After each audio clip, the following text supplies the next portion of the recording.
Well, in Jerusalem now is the Israeli Prime Minister's spokesman, Mark Regev. Mark Regev, good evening. Good evening. The diplomatic relationship between Israel and Turkey has been very hard won. It's one in which many Israelis enjoy both commercial and tourist relations with Turkey, and you've now rewarded it by attacking a fleet of ships that's come from Turkey and killed Turkish nationals. That's a great way to win friends, isn't it? Yes, this is unfortunate indeed. Obviously, over the last few months, the relationship with Turkey the atmosphere has been less positive than it was historically. We think that's regrettable. We'd like to have a much more positive relationship with Turkey, and we hope the Turkish government feels the same way about us. So you're going to apologize to them? For what? Killing their nationals. Well, it has to be very clear what happened and how this incident actually developed. There were 6 interceptions yesterday, 6 interceptions, all done by the Israeli Navy. All 5 of them were done peacefully, without violence, without harm to soul, to people. In one place, unfortunately, the hardcore extremists on the boat, as your previous piece showed, used violence, and our soldiers who were in the operation had to defend themselves. They were under very, very serious threat. Their lives were under threat. They had to respond. But as we've also shown tonight, the actual boarding of the Turkish ship, which must have been the most sensitive object in this entire fleet, was completely cack-handed. Well, once again, obviously we're investigating what happened because we're not happy with the fact that there were 9 fatalities. But our servicemen went into this operation as a police operation. The idea was just to take control of the boat and to bring it into the harbour of Ashdod. That was the goal.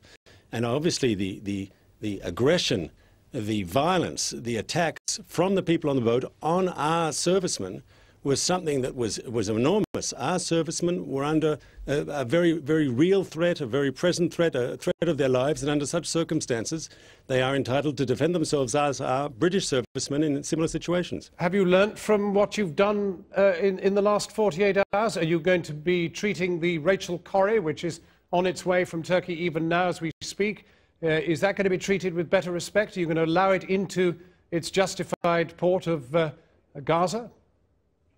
Why justified? I mean, you raise a whole series of issues there, and I'd like to answer each one if I could. Well, if I could just follow up on that. I mean, the point is the United Nations, just about every world leader has told you to lift the illegal blockade on Gaza. And that's been asked for immediately by the Security Council. So, first of all, a blockade is a legitimate tool when you're in a conflict, and of course you know that we're in a conflict with that Hamas regime in Gaza. There's a state of conflict. The United Nations, according to United Nations rules, a naval blockade is a totally legitimate form of international behaviour. It even appears, I believe, in Article 47 of the United Nations Charter. To say that it's illegal, I don't know exactly what you're talking about. As to the sanctions on the Gaza Strip, they are a response to violence from Gaza into Israel. That's also a perfectly legal form of international behaviour. Well, what are you going to do about the Rachel Corrie if it attempts to go in? What are you going to attempt to do to the Corrie? Well, the first thing I'll say, anyone who is bringing humanitarian aid to the Gaza Strip, we promise that if you bring that aid to our port of Ashdod, we will guarantee that all humanitarian aid reach the people in Gaza. And if they don't want to deal with us because they don't like us, there's a Muslim country and an Arab country, Egypt, has made a similar offer through its port of Al Arish. Yeah, but the reason nobody wants to take you up on your offer is because you can't be trusted. Why is that? Because you have severed 80% of the aid that's been going into Gaza. It is down to 20% of the levels. This is according to the International Red Cross and the United Nations. It's down to 20% of levels before you started strangling the place. Let's be very clear here. They don't want us to take us up on the offers because they want to make a political statement to break the blockade. It's not because they don't believe the aid won't be delivered. And may I just explain to viewers why we need that blockade, if you'll allow me? It's clear that if that blockade did not exist, if we didn't have the naval blockade on the Gaza Strip, you'd have the inclusion into Gaza of very dangerous weapons and missiles from Iran, from Syria. You know that from the Gaza Strip, thousands of rockets had been fired on Israeli cities, on Israeli civilians. The short-range rockets are made indigenously in the Gaza Strip. The longer ones, the more dangerous ones, those ones with the most powerful warheads, are military-range Grad rockets. They come, of course, from Syria, from Iran. Right. We have to check cargo going into the Gaza Strip. Let me ask you this then. If your allies, the Turks, and they are still technically allies, decide to accompany the next flotilla with a warship, what are you going to do? Because they're saying they're going to. Sort of hypothetical is, no, they are saying, they're actually saying, the Prime Minister said in Parliament today that the next flotilla will very likely be accompanied by a Turkish warship. What will you do? What will you do? I don't think this is serious. What will you do? Sir, I don't think it's serious. Of course it's serious. Of course it is serious. This is an incredibly serious situation.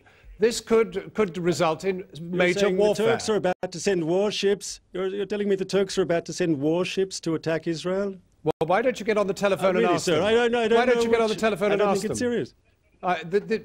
Don't ask me where you got this from. Don't ask me if I'm serious. Check with the Turks. Regev, thanks for joining us. Thanks for joining us. And for more in-depth coverage on that story, including a list of all the Britons believed to be on board, interviews with the families, plus analysis of the military operation, and Lindsay Hilsum on what it means for relations between Israel and the US, go to channel4.com/news. Now over to Katie for some of today's other